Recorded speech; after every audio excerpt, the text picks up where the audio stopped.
একটু মনোযোগ দিবেন। আল্লাহ নবী বললেন, খাদিজা আপনি কি বুঝাবার চাচ্ছেন? খাদিজা বলতেছে, ইয়া রাসূলুল্লাহ, আমার 3টা মেয়ে যখন জন্ম নিয়েছে পরপর আমি প্রসব বেদনা পাইছি, কিন্তু আমার ফাতেমা যখন জন্ম নিয়েছে ওই আল্লাহর শপথ করে বলতেছি আমি খাদিজার কোনো প্রসব বেদনা হয়নি। ওগো আল্লাহর নবী, আমি 3টা মেয়ের দিকে তাকায় দেখছি এদের মধ্যে দুনিয়ার চিন্তা ভাবনা আছে, কিন্তু ফাতেমার দিকে যখন তাকায় দেখি ফাতেমা মনে হয় দুনিয়াকে একেবারে ভিতরে হজম করে আমার আল্লাহর মহব্বতের পাগলি হয়ে গেছে। জোরে কান সুবহানাল্লাহ। ওগো আল্লাহর নবী, এই ফাতেমা যখন জন্ম নিয়েছে আমি খাদিজা তার দিকে তাকায় দেখি তার 2টা হাত ইজ্জতের উপরে, আমি মা হইয়াও ফাতেমার ইজ্জত দেখতে পাইনি। যে মেয়েটা আমার জন্মসূত্রে পর্দা নিয়ে জন্ম নিয়েছে সেই মেয়েটাকে আল্লাহ যেন জান্নাতের 2 নম্বর ঘোষণা করে। আল্লাহ নবী বললেন, খাদিজা ফাতেমা জান্নাতি নয়, ফাতেমা জান্নাতি নয়। খাদিজা দৌড়ে এসে নবীর মুখ চেপে ধরে বলি, ইয়া রাসূলুল্লাহ, আপনি এমন কথা কেমনে বলতেছেন ফাতেমা জান্নাতি নয়? তাহলে ফাতেমা কি? রাসূল বললেন, ফাতেমা হলো জান্নাতি নারীদের নেত্রী। মানে ফাতেমা কোনো নম্বরের মধ্যে নাই, ফাতেমা কোনো 1-2 এর মধ্যে নাই। ফাতেমা কার মধ্যে আছে? জান্নাতি নারীদের নেত্রী। খাদিজা বলতে, তো হুজুর তাহলে তো এই জায়গা আমারও খাওয়া নাই, আমি হলাম 1 নম্বর, আর ফাতেমা যদি জান্নাতের নারীদের নেত্রী হয় তাহলে আমি মা হইয়া লাভ কোথায়? আল্লাহ রাসূল বলতেছে, খাদিজা মন খারাপ। খাদিজা বলতেছে, হুজুর আপনি আর আমি ছাড়া কেউ জানে না, আপনি আর আমি ছাড়া কেউ জানে না, আপনি একটু পাল্টা দেন হুজুর। আমাকে বানানো জান্নাতি নারীদের নেত্রী আর ফাতেমা কোনে 1 নম্বর জান্নাতি। আল্লাহ রাসূল বলতেছে, খাদিজা এইরকম মনে হওয়ার কারণ কি? খাদিজা বলতে, আপনি জানেন না আমরা মেয়ে মানুষ, মেয়ে মানুষের স্বভাব হলো কোনোদিন কাউকে উপরে থাকতে দেয় না, সবসময় উপরে থাকতে চাই। জোরে কোন কথা ঠিক কিনা? দেখবেন বেটার বউ যখন বাড়িতে আছে তখন শাশুড়ির মাতব্বরি আর চলে না। বেটার বউকে আমি হব প্রধানমন্ত্রী, শাশুড়ি আমার অধীনস্থ থাকবে। আর শাশুড়ি কি কয়, এই 2 দিনকার বেটার বউ তুই আমার নিচে থাক। মেয়ে মানুষের মধ্যে এরকম উপরে থাকার একটা কি চিন্তা ভাবনা আছে না নাই? জোরে কোন আছে না নাই? যেটা আমাদের বাংলাদেশে আমরা দেখছি, একজন অসুস্থ হয়ে মরবার চায়, তার কাছে যদি অনুমতি চাওয়া হয় বিদেশে ডাক্তার দেখাবো, কয় না আইনে বাধা আছে। একটু মনোযোগ দিয়ে শুনবেন, আমি বাংলাদেশের সরকার বাদ দিলাম, আমার বাড়ির কথা বলতেছি, আমার বাড়ির কথা বলতেছি। আল্লাহ আমাকে ছেলে দেয় নাই, আমার মেয়ে আছে, মেয়েরা কিন্তু বাপকে বেশি ভালোবাসে। আমার বড় মেয়ে মাছের তরকারি পাক করে আমাকে খাবার দিছে, খালি ধারে ঘুরঘুর করে ঘুরতেছে। আমি বুঝবার পারছি মেয়ে কি শুনবার চাই। আমি তখন বললাম, মা তুমি যে সুন্দর মাছ পাক করো, বাংলাদেশের বহু জায়গায় ওয়াজ করলাম, মা এত সুন্দর পাক কারে হাতে হয় না।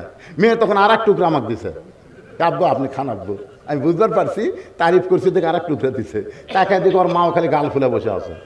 আমি বললাম, কে গো তোমার কি হলো? এখন তাহলে মেয়ের বাড়িতে পার হয়ে যান, খালি আপনার মেয়েই পারে, আমি পারি? ওরে বাবা রে, মেয়ের প্রশংসা করলে মা মন বেজার করে, এটাই হলো নারী জাত। জোরে কোন কথা ঠিক কিনা? আল্লাহ রাসূল বললেন, খাদিজা আমি হলাম বন্টনকারী, দেওয়ার মালিককে আল্লাহ ঘোষণা করেছে খাদিজা জান্নাতের 1 নম্বর, আর ফাতেমা হলো জান্নাতি নারীদের নেত্রী। খাদিজা বলে, রাসূলুল্লাহ ফাতেমা এমন কি আমল করলো যে আমল করার কারণে আমি খাদিজাকে বাদ দিয়া আল্লাহ ফাতেমাকে জান্নাতি নারীদের নেত্রী বানালো? হুজুর এইটা আপনি যতক্ষণ না বলবেন ততক্ষণ আপনার কাছ থেকে আমি সরব না। কোন আমলের কারণে ফাতেমাকে আল্লাহ খাতুনে জান্নাত ডিগ্রি দিল, এইটা যতক্ষণ না বলবেন ততক্ষণ আমি আপনার কাছ থেকে নড়ব। এই বলে নবীর হাত ধরছে। হুজুর বলেন, হুজুর কোন আমলের কারণে আল্লাহ ফাতেমাকে খাতুনে জান্নাত ডিগ্রি দিল? আমি খাদিজা এটা জানবার চাই। খাদিজা যদি জানবার চাই ফাতেমা কোন আমলের কারণে জান্নাতি নারীদের নেত্রী হয়েছে, তাহলে যে মেয়েরা পর্দার অন্তরালে বসে আছে এদের জানার দরকার আছে না? না, মেয়েরা হয়তো মনে করবে হুজুর সূরা আসরের তাফসীর ধরে আমাদের কথা ভুলে গেছে, এই জন্য ওদেরকে একটু ড্যাশ দিয়ে তুলে দেন, ওরা এখন থাক। আরে ও মা, কোন আমলের কারণে আল্লাহ ফাতেমাকে খাতিরে জান্নাত ডিগ্রি দিল, এটা ফাতেমার মা খাদিজা যদি শুনবার চায় তোমাদেরকে শোনা লাগবেই, কারণ ফাতেমাকে নেত্রী বানায় তার অধীনে আল্লাহ তোমাদেরকে জান্নাত দিবে। জোরে করার কথা ঠিক কি না? এখন আসেন ওয়া আমিলুস সালিহার পরে সূরা সূরার 3 নম্বর বিষয় হলো ওয়া আমিলুস সালিহার উপর আমি দুইটা আলোচনা করলাম। পুরুষের জন্য 1 নম্বর হলো নামাজ, আর নারীদের জন্য 1 নম্বর কি? এরপরে ওয়াতাওয়াসাউ বিল হক। সূরা আসরের 3 নম্বর বিষয় হলো ওয়াতাওয়াসাউ বিল হক, হক কথা বলতে হবে, হক পথে চলতে হবে। কুল জাল হক ওয়া যাহাকাল বাতিল ইন্নাল বাতিলা কানা যাহুকা। আপনারা যারা মুরব্বী, ছেলে ফেলে বুঝবে না, মুরব্বী যারা আছো আপনারা কি বলতে পারেন আজিজুল হক নামে একজন আলেম ছিল বাংলাদেশে? কি ভাই? আরে আজিজুল হক রে পাগলা, শাইখুল হাদিস আজিজুল হক, যিনি বুখারী শরীফের বাংলা অনুবাদ করেছেন। এই যে বর্তমানে যে মামুনুল হক নাই, মামুনুল হক এরই বাপের নাম। আপনারা বলেন তো আজিজুল হককে এই পতিত সরকার হাসিনা জেলখানা বন্দি করছিল, আপনারা জানেন? আর যে কয়দিন থাকে, একদিন থলেও তো থসে। আচ্ছা আপনারা বলেন তো অপরাধ কি? না, আপনার যদি কথা না বলেন তা মোনাজাত করে দেব।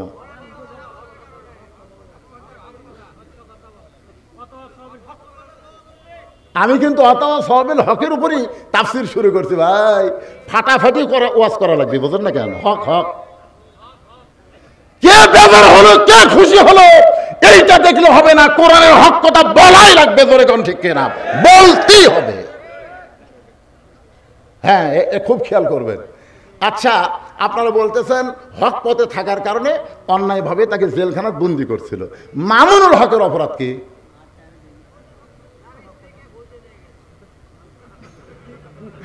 বকলে তো আমরাও ঘুরি রে ভাই, কাবিন কোনোদিন সাথে রাখি না। তোর এখন কথা ঠিক কিনা? আমি আপনাকে বোঝানোর জন্য বলতেছি আজিজুল হক, মামুনুল হক, ওয়াতাওয়াসাউ বিল হক, কুল জাল হক ওয়া যাহাকাল বাতিল ইন্নাল বাতিলা কানা যাহুকা। এটা বোঝানোর জন্য সংক্ষিপ্তভাবে একটু মারেফতের লাইনে কথা বলো। মারেফত বোঝেন? মারেফত মানে পীর সাহেবের পথ না ভাই। মারেফত মানে শব্দের অর্থ হলো প্রকৃত পরিচয় জানা, এরই নাম হলো মারেফত। আপনারা তারাত গাড়ি, একটা আমাদের বগুড়াতে একটা জায়গার নাম আছে তারাত গাড়ি। তারাত গাড়ির নাম শোনেন না আপনারা? বেয়াত গাড়ির পাশেই তারাত গাড়ি, একে বেয়াত গাড়ির সাথে লাগানা তারাত গাড়ি। ধরে কারণ কি গাড়ি? তারাত গাড়ির একটা পাগলা ছিল, নাম হলো হাবো পাগলা। জোরে কারণ কি পাগলা? হাবো পাগলা। হাজার হাজার মানুষ খাওয়া দাওয়া করতেছে, হাজার হাজার মানুষ খাওয়া দাওয়া করতেছে, আর ওই পাগলা ওই অনুষ্ঠানে ধার দিয়ে যাচ্ছে। যাওয়ার সময় পাগলা বলছে, মানুষ নাই রে, এ মানুষ নাই রে, মানুষ নাই। তো যারা খাওয়া দাওয়া করতেছে তারা সবাই বলতেছে পাগলে কিনা বলে, ছাগলে কিনা খায়। ওরা খালি সমানে মারতেছে, খাচ্ছে, ওরা ওই পাগলার কথা ধরেনি। কিন্তু এক ব্যক্তি খাতে খাতে চিন্তা করছে, কে মানুষ নাই, তাহলে আমরা কি? ওই আবার এই কথাটা ধরিছে, ওর কাছে কথাটা হক মনে হচ্ছে। তোর কি মনে হচ্ছে? হক। মানুষ নাই রে, মানুষ নাই, তাহলে আমি কি রে? ই যে যাচ্ছে আর বলতেছে মানুষ নাই রে, মানুষ নাই, তাহলে আমি কি রে? যারা ধরেনি এরকম কোনো সমস্যা আছে? এরা সমানে মারতেছে, খালি আলু ঘাটি গোস্ত দিয়ে সমানে মারতেছে, ধরিছে, ওর আর খাওয়া নাই। ওই আস্তে করে উঠে, আমি কিন্তু মারেফত দিয়ে বলতেছি, একটু মনোযোগ দিয়ে শুনবেন। আস্তে করে উঠে পাগলার কাছে গেছে, কে রে পাগলা, এই পাগলাই তুই যে কইলি মানুষ নাই, মানুষ নাই, তো মানুষ নাই, হাজার হাজার মানুষ খাচ্ছে, আর কি? পাগলা বলতেছে কেউ তো ধরেনি, তুই ধরলু কে? এই সবাই তো খাচ্ছে, তুই উঠলু কে? তো বলতে তো ভাই আমার ভিতরে একটু চিন্তা হচ্ছে, মানুষ নাই তাহলে আমি কি? তুই যখন বুঝবার চাচ্ছ তুই কি? তো লিয়ে গেছে এক সাইডে, এরকম বাম হাত আলোক করছে, ওই তলদা তাকায় দেখে 15-20 জন মানুষ বাদ থেকে সব শিয়াল কুত্তে। তখন বলতেছে কে ভাই কি দেখলাম? ভাই যা দেখতিস চুপ, দেশাইল কলিকাল, ভেড়া চাটে বাঘের গাল, আসল কথা বললে তুমি ধরা পড়বা রে, আসল কথা বললে তোমায় মারবে রে। সবাই বলেন দেশাইল কলিকাল, ভেড়া চাটে বাঘের গাল, মাকে বলে কুটনি বুড়ি বউ সোনার সান রে, বউ সোনার সান। মাকে কি বলে? কুটনি বুড়ি। বউ কানে কানে কছে তুমি যখন বাহিরে যাও, ব্যবসা করবার যাও, চাকরির যাও, তোমার মাও এমন অভিনয়। হাসিনা তোর কি অভিনয় জানে? আপনার বাড়ির প্রধানমন্ত্রী ওর চাইতে ভালো অভিনয় জানেন। একেরে কান্দে চোখের পানি বের করে কপাল ভিজে দিচ্ছে, গাল ভিজে দিচ্ছে। স্বামী গাই চুপ কর চুপ, তুমি জানো না গো এই বুড়ি আমার কলজাটা আগুন ধরেছে। ওগো লক্ষ্মীটি, আমি আর এই বুড়ির সঙ্গে থাকবার চাই না। এমন ভাবে বউ কান্দে কান্দে স্বামী রে বইয়ের দিকে আকৃষ্ট করছে, মায়ের উপর ছেলের রাগ হয়ে গেছে। কয়েকদিন পর শাশুড়ি আইছে, শাশুড়ি যেই মাত্র আইছে, এখন বইয়ের সামনে শাশুড়ি বলতেছে আম্মা আম্মা আমি বাজারে যাচ্ছি, আপনি ডাব খাবেন না গ্লুকোজ খাবেন? বউ বলতেছে আমার মাও দুটাই খায়। বউ কি বলতেছে? আমার মাও দুটাই খায়। তখন বলতেছে আম্মার জন্য আমি দুটাই আনবো। এই বলে ডাব গ্লুকোজ কেনার জন্য বেটা ব্যাগ নিয়ে যখন বাজারের দিকে যায়, এমন সময় তাকায় দেখে মা দরজায় দাঁড়িয়ে আছে। মা দরজায় দাঁড়িয়ে থাকা দেখে বেটা মাথা নিচু করে ব্যাগ নিয়ে যখন যাবার চায়, মা সামনে দাঁড়ায় বলে পাগল, আজকে 2 দিন হলে তোরে দেখি নাই, তোরে না দেখার কারণে আমার মনে শান্তি নাই বাবা, একটা বার আমার সামনে দাঁড়া, একটা বার আমার সামনে দাঁড়ারে পাগল, আমি তোকে প্রাণ ভরে একটু দেখতে চাই। ও বেটা তুই যখন বাজারে যাচ্ছিস আমার জন্য 10 টাকার একটু পান আনিস। তখন ছেলে রাগ করে বলে মা এই জন্যই তোমার দিকে তাকাই না, তুমি খালি খাই খাই করো, তুমি খালি খাই খাই করো। মা 10 টাকার পান চাই খাই খাই, আর শাশুড়ি ডাব আনবে গ্লুকোজ আনবে, ওই জায়গার কোনো কথা নাই। এইরকম পাটা এইরকম বেটা দুনিয়াতে আসে না নাই? জোরে কোন আসে না নাই? খুব খেয়াল করবেন। দেশাইল কলিকাল, ভেড়া চাটে বাঘের গাল, আসল কথা বললে তারে জেলে দিবে রে, আসল কথা বললে তারে মারবে রে। বলতেছে ভাইজান 15-20 জন মানুষ আর বাদ বাকি শিয়াল কুত্তে দেখতেছি, কারণ কি? তো পাগলা বলতেছে কারণ হলো এই 15-20 জন খাবার যখন সামনে আইছে তখন বিশ্বাস করেছে খাওয়ানোর মালিককে। আরো ধরে বলেন আমা মিন দাব্বাতিন ফিল আরদি ইল্লা আলাল্লাহি রিজকুহা। পৃথিবীতে যত বিচরণশীল প্রাণী আছে সমস্ত প্রাণীর রিজের ব্যবস্থা কে করে? আরো জোরে বলেন কে? এই 15-20 জন যাদেরকে মানুষ রূপে দেখা যায়, ওরা খাওয়ার সামনে আসার সাথে সাথে দোয়া পড়ছে আল্লাহুম্মা বারিক লানা ফিমা রাযাকতানা ওয়া কিনা আযাবান নার। এই দোয়া পড়ে খাবার যখন মুখের সামনে আইছে তখন বিসমিল্লাহ বারকাতিল্লাহ বলে খাবার তুলে তুলে খাচ্ছে। অল্প করে ছোট ছোট ঘাস তুলতেছে আর চাবাচ্ছে বেশি। ঘাস কত ছোট, আর দাঁত দেয়া চাবা চাবা খাচ্ছে। চাবা চাবা খাওয়ার কারণ হলো দাঁতের মধ্যে যে রস আছে এই রসটা খাদ্যের সাথে মিশ্রিত হয়ে যখন পেটের মধ্যে যাচ্ছে তখন হজমি জারক হয়ে যাচ্ছে। ধরেখন সুবহানাল্লাহ। আর এই শিয়াল কুত্তের রূপে যাদেরকে দেখলে এরা করছে লোকটার কলজা বড় রে, 2টা গরু জমা করে হামা করে খিলাচ্ছে রে। এইরকম আরো গোটা 2 লোক যদি এলাকার থাকতো আমাকে খাওয়ার অভাবই হতো না। খাওয়াই কে? আর এই লোকটা আল্লাহর কথা মনেই নাই। এরা বলতেছে আর তা কলজা ভাই আয় দোয়া দরুদ কোনো দরকার নাই। হাঁসের মতন হাঁস যেরকম খায় ঠিক এরকম গদ গদ করে খাচ্ছে আর সাবান ছাড়াই গিলতিছে। আপনারা বলেন তো খাওয়ানোর মালিক কে? আল্লাহ বাদ দিয়ে কোনো মানুষ খাওয়ায়? এই কথা যারা বিশ্বাস করে তারা কোনোদিন মানুষ হতে পারে না, মানবরূপী পশু। আল্লাহ কোরআনে বলেছেন সুম্মা পড়েন সুম্মা রাদাদনাহু আসফালা সাফিলিন।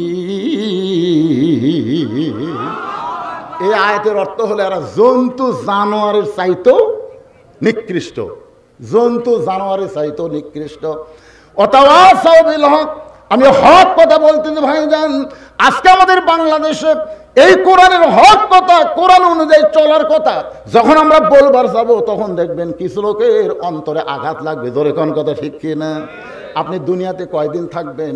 আপনি কত বড় নেতা নেত্রী হয়েছেন, সবাইকেই যাইতে হবে। এই বাংলাদেশে যিনি আইন মন্ত্রী ছিল, জোরে কোন কি মন্ত্রী, নাম কি?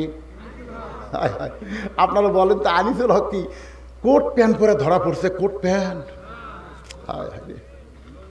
একটা শার্ট আর লুঙ্গি পরে নৌকার উপর।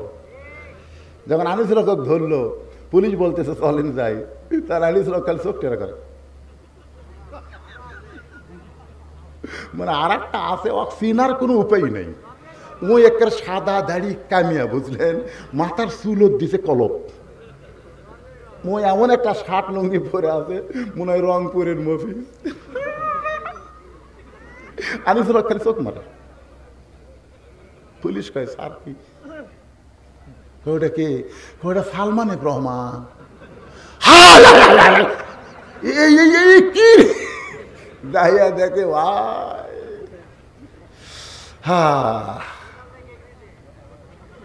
কি বুঝতেছে?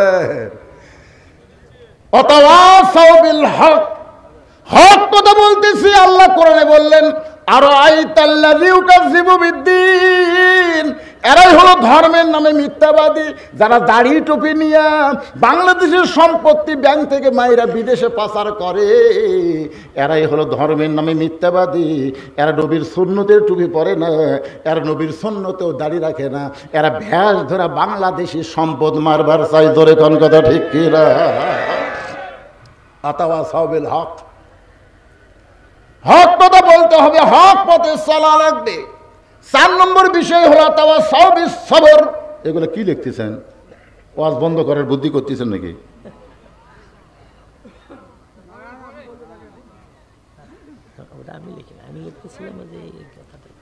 আজানের সময় কুকুর কেন ঘেউ ঘেউ করে? আপনাকে এলাকাত করে আজানের সময়?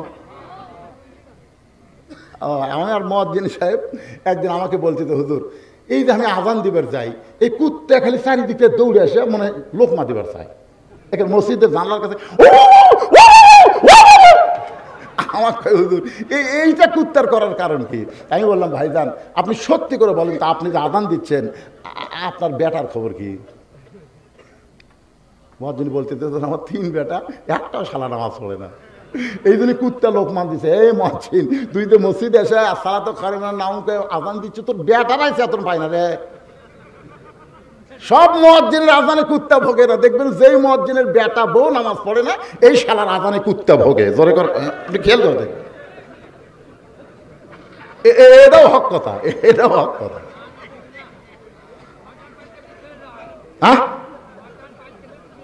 হ্যাঁ, কিসের পাততে পারতে যায়? ওইগুলো বাজে কথা। মুয়াজ্জিনের বউ বেটা, বেটার বউ নামাজ পড়ে না, এই জন্য কুত্তা লোক মাতিছে। আপনি খবরদার কুত্তার দোষ ধরবেন না। ইমাম মালিক যখন বলেছে একটা বেনামাজি কুত্তার চাইতেও জঘন্য, এ কথা বলার, এই কথা যেই বলছে একটা বেনামাজি যা কুত্তা হতো, এই কথা বলার সাথে সাথে 4-5টা কুত্তা হয়েছে, আচ্ছা ভেউ ভেউ করতেছে। ইমাম মালিক বললেন, এই কুত্তা কি খবর চাই রে? কুত্তা বলবার চাচ্ছে, হুজুর একটা বেনামাজিকে হামাকের সাথে তুলনা করলেন, তার মানে আপনি কি কোরআন আয়াত পড়েন নাই? সুম্মা রাদাদনা আসফালা সাফিলিন, যারা বেনামাজি হয় তারা পশুর চাইতেও জঘন্য, বেনামাজি বান্দা তারা কুত্তার চাইতেও খারাপ তারা। এই কথা যেই ইমাম মালিক বললো, কুত্তা 4টা চলে গেল। তার মানে কি বুঝতেছেন? কুত্তা কি জন্য আসে বোঝেন না? হ্যাঁ, পরে কথা আরো বলতেছি। এখানে আর একটা আমাকে স্লিপ দিচ্ছে, হুজুর এই বেশি লম্বা চড়া কোনো আদায় না, 2 মিনিটের মধ্যে আপনি আদায় কমপ্লিট করবেন। 2 মিনিট। এই মসজিদের সব কিছু আছে, মাহফিলের খরচ বাবদ আপনাদের কাছে একটু ব্যাগ যাবে ভাই। আপনাদের কাছে ব্যাগ যখন যাবে, 1টা টাকাও দিবেন না, এরকম নিয়ত করে কারা বসে আছেন? হাত তোলেন তো, যে হুজুর আপনার যতই ব্যাগ টাকা আপনি দিবেন না, বুঝবার পারেনি। 1টা টাকাও দিবেন না, এরকম কে বসে আছেন? হাত তোলেন তো। সবাই দিবেন। কারা কারা 10 হোক 20 হোক 50 হোক ব্যাগকে খালি ফেরত দিবেন না, কারা কারা দিবেন তারা একটা হাত তোলা। আল্লাহ দেখেন তো দেখি যারা দিবেন। এ কে কে হাত তোলেনি রে? মাশাআল্লাহ, মাশাআল্লাহ, হাত নামান। আচ্ছা ঠিক আছে। এই ব্যাগওয়ালা ভাই কুটি রে, সোনার চানেরা কুটি বাবা, যাও পিছন দিক থেকে ধরো বাজান। পিছন দিক থেকে ধরো, যাও যাও পিছন দিকে। প্রশ্নের উত্তর দেওয়া লাগবে, ধরে কোন কয়টা? দুইটা প্রশ্নের উত্তর দেওয়া লাগবে। খাদিজা বলে, রাসূলুল্লাহ, প্রশ্নের উত্তর দেওয়ার যোগ্যতা কি আমার আছে? আল্লাহর নবী বলেন, আপনি চিন্তা ভাবনা করে উত্তর দিবেন। এক নম্বর প্রশ্ন হলো, খাদিজা আপনি বলেন তো কত বছর বয়স ঈমান গ্রহণ করছেন? খাদিজা বলতেছে, ইয়া রাসূলুল্লাহ, আমার যখন 55 বছর বয়স তখন আমি ঈমান গ্রহণ করেছি। আল্লাহ রাসূল বলে, খাদিজা 55 বছর বয়স ঈমান গ্রহণ করেছেন, ঈমান গ্রহণের আগে আপনি কি ছিলেন? খাদিজা বলছে, যে হুজুর আমি কাফের ছিলাম, আমি কাফের ছিলাম। আল্লাহ নবী বলে, খাদিজা আপনি আপনার হায়াতের জীবনে 50 বছর 55 বছর কুফরি হালে কাটাইছেন, এখন আপনি বলেন তো আপনার পেটের মেয়ে ফাতেমা কত বছর কুফরি হালে কাটাইছে? খাদিজা বলতেছে, জান্নাতি জান্নাতি, আমার ফাতেমা জান্নাতি হয়ে জন্ম নিয়েছে। আল্লাহ রাসূল বলে, খাদিজা এক নম্বর উত্তরে কে জিতলো? খাদিজা বলতেছে, ওগো নবী, এক নম্বরে আমার ফাতেমা জিতে গেল। রাসূল বলে, খাদিজা আপনার নাকের সাইজ কেমন, মুখের সাইজ কেমন, আপনার গায়ের রং কেমন, এটা দুনিয়ার কত পুরুষ মানুষ দেখেছে, আপনি কি হিসাব করে বলতে পারবেন? খাদিজা বলে, নবী গো, 40 বছর বয়সে আপনার সঙ্গে যখন আমার বিয়ে হয়েছে, ওই সময় মক্কার সবচাইতে ধনবতী রমণী আমি ছিলাম। এত বড় ধনী হওয়ার পিছনে কারণ হলো আমি খাদিজার অনেকগুলো ব্যবসা ছিল, এই ব্যবসা করতে গিয়া হাজার হাজার পুরুষের সঙ্গে আমার লেনদেন হয়েছে। আমার চোখের সাইজ কেমন, দাঁতের সাইজ কেমন, আমার গায়ের রং কেমন, এটা দুনিয়ার বহু পুরুষ বলতে পারবে। রাসূল কান্দার বলে, খাদিজা দুনিয়ার হাজার হাজার পুরুষ আপনার খবর জানে, এখন বলেন তো আপনার পেটের মেয়ে ফাতেমার দাঁতের সাইজ কেমন, ফাতেমার গায়ের রং কেমন, ফাতেমার চেহারা কেমন, এটা দুনিয়ার কত পুরুষ বলতে পারে? খাদিজা কান্দের বলে, নবী গো, আমার ফাতেমা জন্মসূত্রে পর্দার মধ্যে জন্ম নিয়েছে। রাসূল বলে, খাদিজা শুধু ফাতেমা জন্মসূত্রে পর্দার মধ্যে জন্ম নেয়নি, পর্দার মধ্যে ফাতেমা বড় হবে। একদিন গভীর রাত্রে আপনার ফাতেমা পর্দার ভিতরে দুনিয়া থেকে বিদায় নিবে। বিদায় নেওয়ার আগে হযরত আলীকে ফাতেমা 3টা শর্ত দিবে। 1 নম্বর শর্ত হলো, ওগো স্বামী, আমি মরে যাওয়ার পর আমার কোনো জানাজার ব্যবস্থা করবেন না। আমার 2 নম্বর শর্ত হলো, ওগো স্বামী, আমার কবর দিনের বেলা দিবেন না, রাতের বেলা আমি দুনিয়া থেকে চলে যাব, রাতের বেলায় আমাকে দাফন করবেন ওই জান্নাতে, ওই জান্নাতুল বাকির পূর্ব কোণায় সবুজ রঙের একটা বাতি জ্বলবে, ওই বাতি বরাবর আমাকে কবর দিবেন। আমার 3 নম্বর চা হলো, আমার লাশটা খাটনিতে তুলবেন না, কারণ আমি ফাতেমা দুনিয়া থেকে বিদায় নেওয়ার পর 4 জন মানুষ আমার খাটনি কান্দে নিবে, এমন 4 জন পুরুষ ফাতেমার চোখে পড়ে না। আমার বাবা যদি দুনিয়াতে থাকতো, মরা মেয়ের লাশের খাটনি বাবা কান্দে নিবার পারতো, কিন্তু 6 মাস আগে আমার বাবা দুনিয়া থেকে চলে গেছে, আমার বাবা আমার খাটনি কান্দে নিবার পারবে না। আমার হাসান হোসেন যদি বড় হইতো, মায়ের লাশের খাটনি কান্দে নিবার পারতো, কিন্তু আমার হাসান হোসেন এত ছোট। ওগো স্বামী, আপনি শুধু একাই আমার লাশটা কান্দে করে নিয়া ওই জান্নাতুল বাকির পূর্ব কোণায় সবুজ রঙের বাতি জ্বলতেছে, ওই বাতি বরাবর আমাকে দাফন করবেন। আবু যর গিফারি কবর খুঁড়তে খুঁড়তে কবর ছেড়ে যখন চলে যায়, এমন সময় হযরত আলী ফাতেমাকে কবরের কাছে নিয়ে গিয়া ফাতেমাকে দাফন করে বলে, আল্লাহ, এই গভীর রাত্রে আপনার বান্দি ফাতেমাকে দাফন করলাম, আল্লাহ ফাতেমাকে কবুল করো। এই দোয়া করার সঙ্গে সঙ্গে হযরত আলী তাকে দেখে সামনে কয়েকটা পুরাতন কবর দেখা যায়, এই মাত্র ফাতেমার কবর দিছে, সেই নতুন কবর আর দেখা যায় না। হযরত আলী দৌড়ে এসে কবরের মধ্যে কবর খোঁজে, কিন্তু নতুন কবর আর দেখতে পায় না। চিৎকার করে বলে, এখনই ফাতেমার কবর দিলাম, সেই কবরটা গেল কোন জায়গায়? ফাতেমার কবর কোথায়? ফাতেমার কবর কোথায়? কে যেন ডাক দে বলে, আলী রে, ফাতেমা হলো পর্দানিশী, আমি আল্লাহ জোহরা ডিগ্রি দিয়া ফাতেমার কবরটাকে কিয়ামত পর্যন্ত পর্দা করে দিয়েছি। আমার মায়েরা, ফাতেমার সঙ্গে যদি জান্নাতে থাকতে চান, তাহলে আপনাদের 1 নম্বর নেক আমল হলো পর্দা। এই পর্দা আপনারা আমল করবেন। মা, এখন চলে আসেন ওয়াতাওয়াসাউ বিস-সবর। এই সূরা আসরের 4 নম্বর বিষয় হলো ধৈর্য ধারণ করতে হবে। ধৈর্য ধারণের উপদেশ দেওয়া লাগবে। যে মায়ের কোনোদিন বাচ্চা হয়নি, এবার প্রথম বাচ্চা হবে, আপনারা বলেন তো, ওই মাকে দাদি নানি ধৈর্য ধরার উপদেশ দেওয়ার দরকার আছে না নাই? কথা কন না, আছে না নাই? কি হয়েছে আপনাদের? শেষ করবো এখনই? না না না, আপনার কথা শেষ হলে উনি একটা কথা বলবেন। আচ্ছা আচ্ছা, প্রধান অতিথির পক্ষ কেবলই বলে লাইনত উঠলো, কি মাথা একেবারে।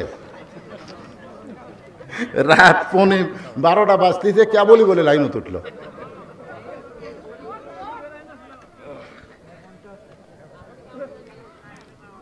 না না, 4 নম্বর বিষয় বাকি আছে না নাই?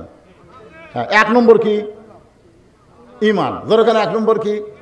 2 নম্বর হলো আমলুস সালেহা। আমলুস সালেহার মধ্যে পুরুষের 1 নম্বর কি আর নারীকের 1 নম্বর কি? অতাও সবিল হক, হকের উপর যা বলছি।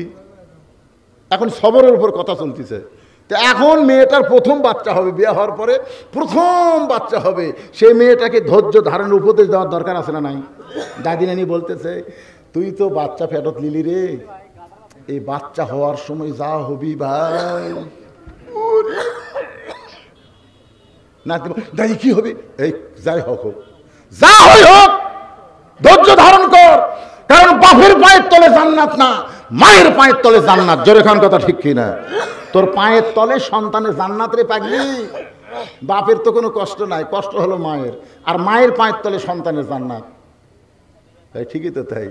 দাদি বলতেছে, শোন, রাসূল মায়ের কথা 3 বার কছে, বাপের কথা কয়বার? তুমি খেদমত করবা কার?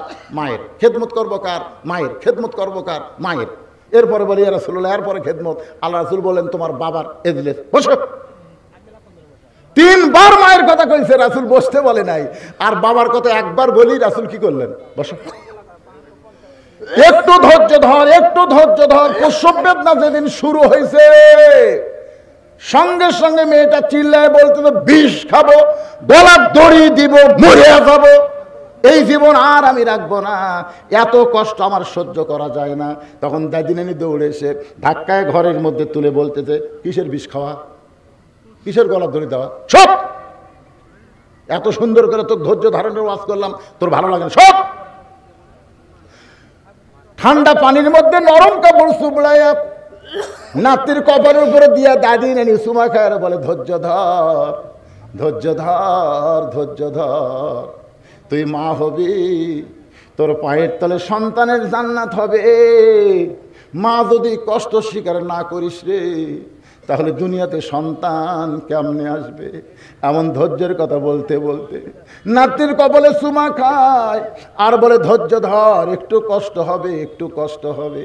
এদিকে ধাইমা বাচ্চা টানতেছে আর মা ধৈর্য ধারণ করতেছে, দাঁতের উপর দাঁত দিয়া। এত কষ্ট হয়, রক্ত বের হচ্ছে, তারপরে ধৈর্য ধারণ করে দাঁতের উপর দাঁত দিয়ে ই করে ধৈর্য ধারণ করতেছে। এক সময় বাচ্চা যখন ধাইমা বের করেছে, পে পে বলে কাউ কানতেছে, দাদি নানি তাকায় দেখে মা বেহুশ হয়ে গেছে। বাচ্চাটারে গোসল করায়, ওই বাচ্চা যখন মায়ের বুকে দেয়, বাচ্চার পরশে মা হুঁশ ফিরে পায়। হুঁশ পাওয়ার পরে আস্তে করে ওই বাচ্চাকে মুখের কাছে নিয়ে আসে চুমা খায়। দাদি রানী তিরস্কার করে বলে, এরই ব্যথায় তুই বিষ খাবার চাইছিলি, গলার দড়ি দিবার চাইছিলি, এক বুকর থেকে ফেলে দে, এর আদর করিস না। মা মুচকি মুচকি হাসে আর বলে, দাদি এত কষ্টের পরে এত বড় শান্তি পাবো এইটা কখনোই চিন্তা করি নাই। আজকে এত কষ্ট, প্রায় 2000 ছাত্র জনতা জীবন দিল, অনেক ইসলামী নেতাকে ফাঁসির মঞ্চে নিয়ে গেল, কারো হাত হারালো, কারো চোখ হারালো। আজকে দেখেন অনেকেই পঙ্গু হয়ে গেল। এত কষ্টের পর, কত রক্ত, এত কষ্টের পরে আমরা সবাই চাই, মা যেমন তার সন্তানকে বুকে পাইয়া সব কষ্ট ভুলে গেছে, আমরা ভুলে যাব বাংলার জমিনে আল্লাহর কোরআন দিয়া যখন রাষ্ট্র চালু হবে। আল্লাহ আমাদের সকলের জীবনে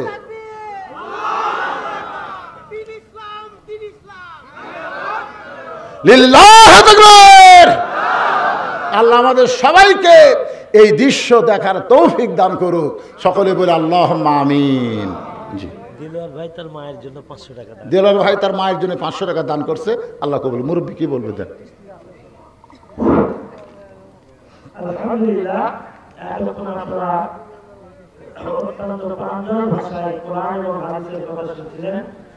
এখন আজকের মাহফিলের দুইজন প্রধান অতিথি জনাব আলহাজ মোহাম্মদ রফিউল ইসলাম আর জনাব মোহাম্মদ তানভীর রহমান শিব, এই দুইজন প্রধান অতিথির সম্মানিত মুরব্বী আমাদের ভাই হাফিজুর রহমান সাহেব তাদের পক্ষ থেকে দোয়া চাবেন। আপনি একটু শুনে এখনই দোয়া হবে, আপনি মোনাজাত করে যাবেন, হুজুর দোয়া পরিচালনা করবেন, এখনই দোয়া। আপনারা বসেন বসেন, দোয়া বরকত নিয়ে যাবেন, শেষ বরকত।